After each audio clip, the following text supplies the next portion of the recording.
nezinu, kas autosportā notiek. Avārijas, tūleņi un tā tālāk. Bet tā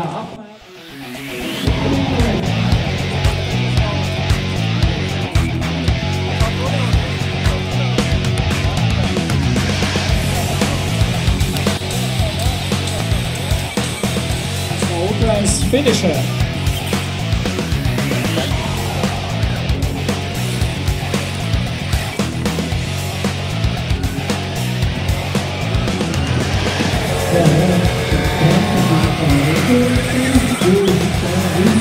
Mēs visu nepietiktu vietas vēras vaļā, visādi apgaismojums ir, jā, var ieslēgt gan salonā, gan pagriezienu, gan gaismas, gan visas tā detalizācija, teiksim, tas ir paštaisīta, jā.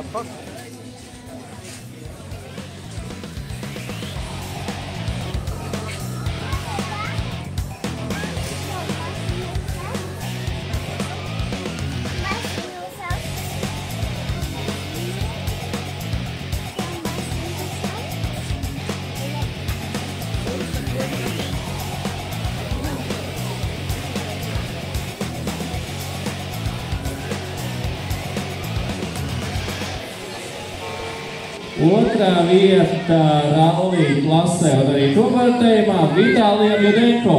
Viesis no Ukrainas, šobrīd gan dzīvo Latvijā. Sacensību uzvarētājs gan rallija klasē, gan konvertējumā.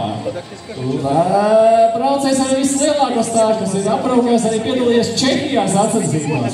Ir piedalījies arī lielo automobīļu rallija sacensībās Jānis Teters.